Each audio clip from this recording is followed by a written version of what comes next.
back to my channel and thank you so much for stopping by. So for today's video, I'm going to show you how to make some really delicious enchiladas. So if you love enchiladas, then today is your day. This is the video for you. So if you want to see how I make mine, then keep watching. But before we get started, of course, please don't forget to like, share, and subscribe to my channel. Thank you so much to all of my new subscribers. Welcome to the family. Thank you so much for all of your support. And don't forget to turn on those notifications just in case whenever I do put up a video, you'll be the first to know, okay? So enough talking. Let's go ahead and get cooking.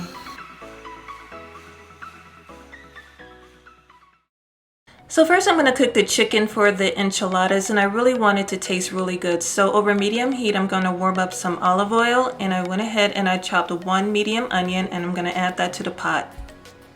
And I'm just going to grab a spoon and just stir it around and just let it cook down for a minute or two. And because I want my chicken to taste really good, I'm going to add a 28-ounce can of diced tomatoes and season it with 1 tablespoon of garlic powder. And I'm going to go ahead and add 2 cups of chicken broth.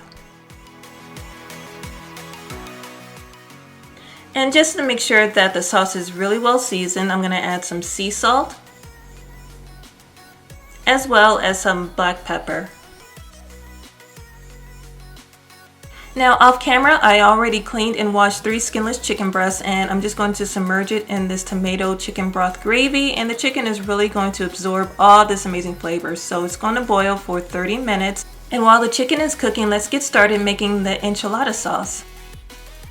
So in a separate saucepan over medium heat, I'm going to melt down 2 tablespoons of unsalted butter. And now I'm going to add and whisk together 2 tablespoons of flour, and this is what's going to thicken up the enchilada sauce. So once the flour and the butter is mixed together, now I'm ready to add 4 tablespoons of chili powder. And you want to add a half a teaspoon of both garlic and onion powder. And also a 1/4 of a teaspoon of cumin, and for a little heat, a 1/4 of a teaspoon of cayenne pepper. Also a half a teaspoon of sea salt.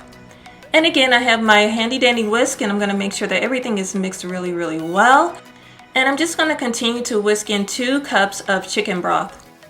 And the enchilada sauce will cook down, so it's very important that you bring it up to a simmer and you just continue to stir it or whisk it, because you don't want it to, stick to the bottom of the pan, and as you cook it down, it will thicken up.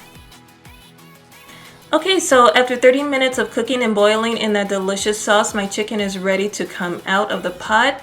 And this is what it looks like. So I'm just going to let it cool down for a couple of minutes, and after it cools down, I'm just going to begin shredding my chicken. And you can use your hands like I'm doing. Just make sure that they're really clean, or you can take a couple of forks and just pull it apart.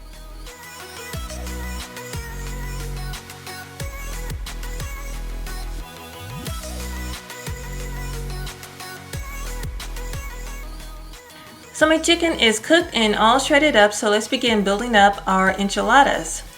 So I'm going to start by using between 10 and 12 corn tortillas. Now you can use flour tortillas if you like, but I really prefer using corn tortillas when I eat enchiladas. And I'm also going to use 3 cups of sharp cheddar cheese, and also 3 cups of Monterey Jack cheese. So before I do anything, I'm just going to put a little bit of the enchilada sauce at the bottom of the baking dish just so that it doesn't stick, and I'm going to put a little bit on the corn tortilla. And I'm ready to add some of that delicious shredded chicken, some cheddar cheese, and some Monterey Jack cheese. And then you just want to roll it up as if you're making a little burrito, and that's pretty much it. So I piled all of my enchiladas into my baking dish, and I'm just going to pour over all of the enchilada sauce that I made earlier. And I know some of them looked a little cracked, but once it all cooks down, none of it's going to matter. And now I'm just going to top it off with the rest of the sharp cheddar cheese, as well as the rest of the Monterey Jack cheese.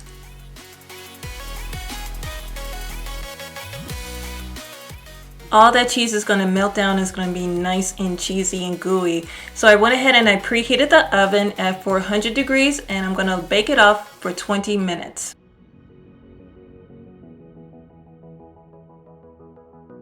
Okay, so after 20 minutes of baking, this is what it looks like, a platter full of cheesy goodness.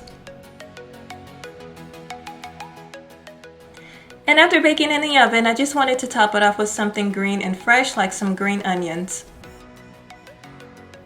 How amazing and delicious that looks, you guys. Make sure to enjoy it while it's nice and hot, but be careful not to burn yourself. And that is it, you guys. If you enjoyed this video, please give it a big thumbs up. I'd really appreciate it. Share this video with everybody you know. Tag me, take a picture, and follow me on Instagram. And if you give this recipe a try, let me know in the comment section down below and let me know what you think.